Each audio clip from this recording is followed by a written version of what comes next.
Dennis' 60th birthday a while ago, he said a whole bunch of nice things about Dennis. For those who don't know me, I'm Dennis' brother-in-law. I'm Lloyd Gerber. I'm married to Dennis' best-looking sister.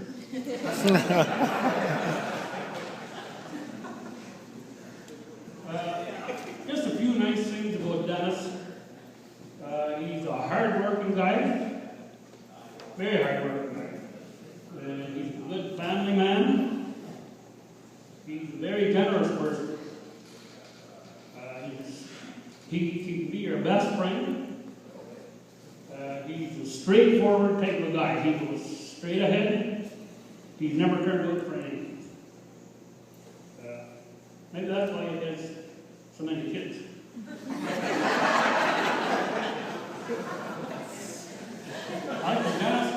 Mary told me before you were married, she said that you were getting a little frisky. And Mary told you that she said, "Oh, Dennis will fill a condom." And I guess Dennis thought it was fill a condom. But anyway, and also Dennis hates Indians.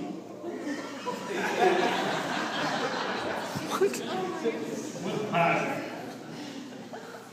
I've known Dennis ever since I started dating Connie, and that's about 45 years ago.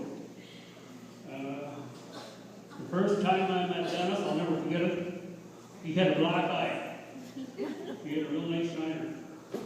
But he soon assured me that the other guy had two of them.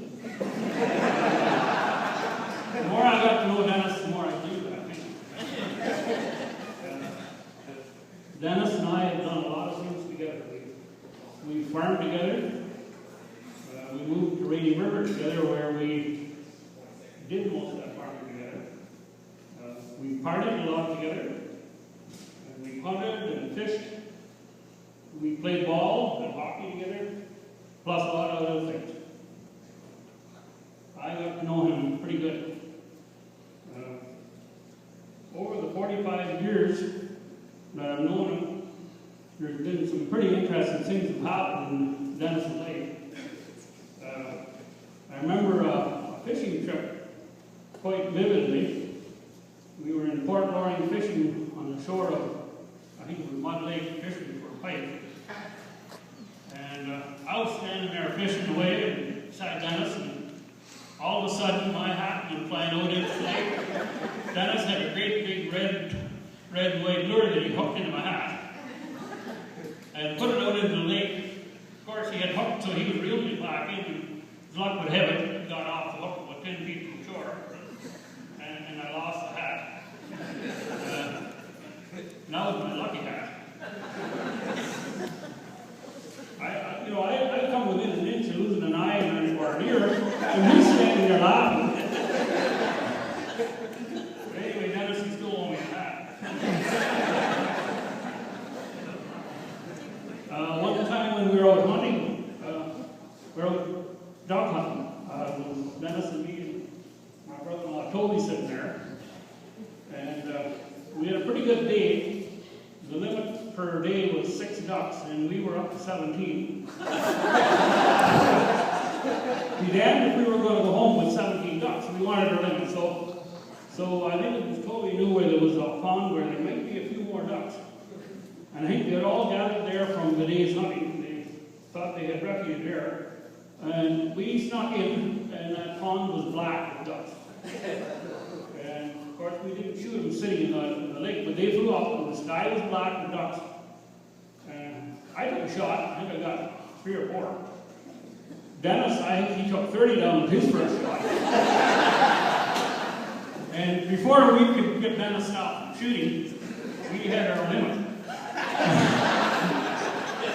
Of course, there was at the duck pond, half full of ducks. And Dennis, he was our retriever. He went out there and stripped down to his undershorts, and he just went out there and got all the ducks. I wish I would have thought of bringing a picture. I'll get the ducks all lined up and made a picture. One of the most interesting things that I've ever seen Dennis do, we were playing ball. We formed a fastball team in the men's league in Rainy River. It's called the Stratton Hooterville Hawks. Dennis he was our all-star catcher. Dennis is a good ball player. And we had two other catchers, but they couldn't catch. There was also a few Indian teams in the league, where the Indian time and Dennis got on base. One of the few times that we did score a run. Dennis got on base and was coming home, and this little Indian, he put a tag on Dennis, and he hit him pretty hard. Well, Dennis went back to the bench. He had scored the run, but he was pissed off. He said, I'm going to kill that little son. So we were losing the game, I think, by 23-2 at the time, and not to lose, we kind of set it up to make sure that little Indian got on base. We kind of kicked the ball around in the infield to make sure he kept running, and Dennis put a tag on him, and he come up with a two-hand right under his chin. He took him clean off his feet, and right about that time, the Indian made his second mistake, he come up swinging. And Dennis almost killed that guy. I think if he would have kept on, he could have been signed just about any treaty. All that land back.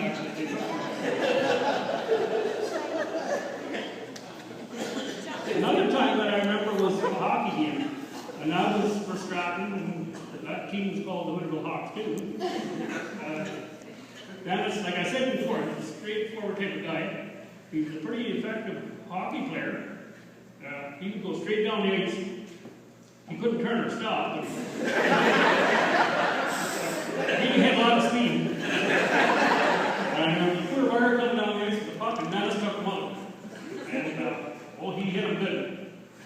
The guy, he was pretty upset, and Dennis come back to the bench and said, I don't know why that guy was so pissed off. He said it was a clean hit. Well, it was a headshot. We're talking about headshots, so that was one.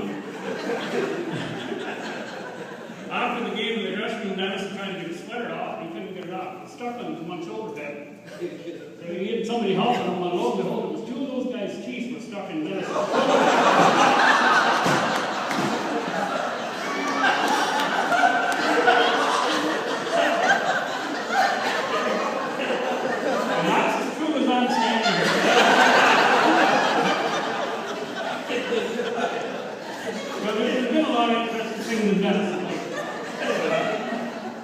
Now, I don't know if you've heard the rumors, but Dennis is, he bought a farm up by north of Ireland.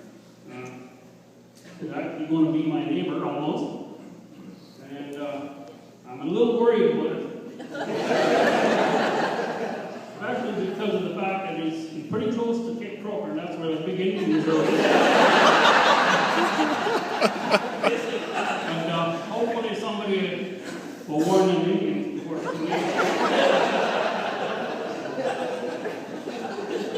I think he's bought about 300 acres of land, and there's some pretty good hunting grounds on it. Dennis has told me that, he said, I'm going to get my hunting license again. He said, it's good hunting up there. I'm going to get my gun license again and start hunting. And that's kind of got me worried too. He's got kind of poor aim, and now he's got poor eyesight.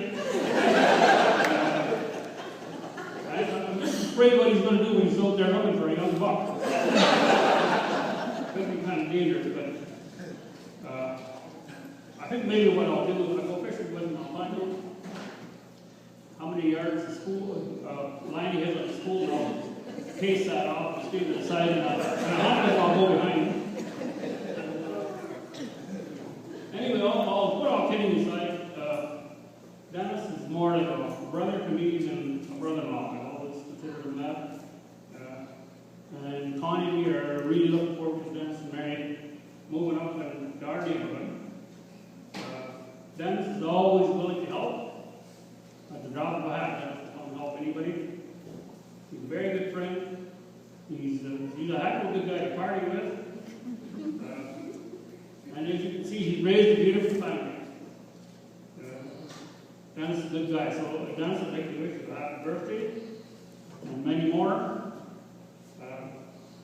I've got just a reminder here. I've got something for you here.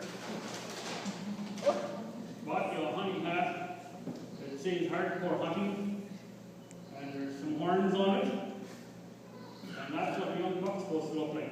My brother's sticking out of his hat. Make sure he looks like this.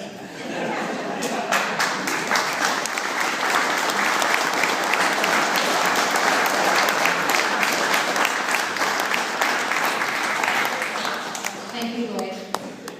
Now we're going to open the floor. If there's anybody that has the courage to come up and tell a story of Dad, you're more than welcome to. Or throughout the night. Anyone? Okay. But feel free to grab the mic anytime tonight when you get a few rise into you. Well, I'll take the time to invite Dad up. Dad?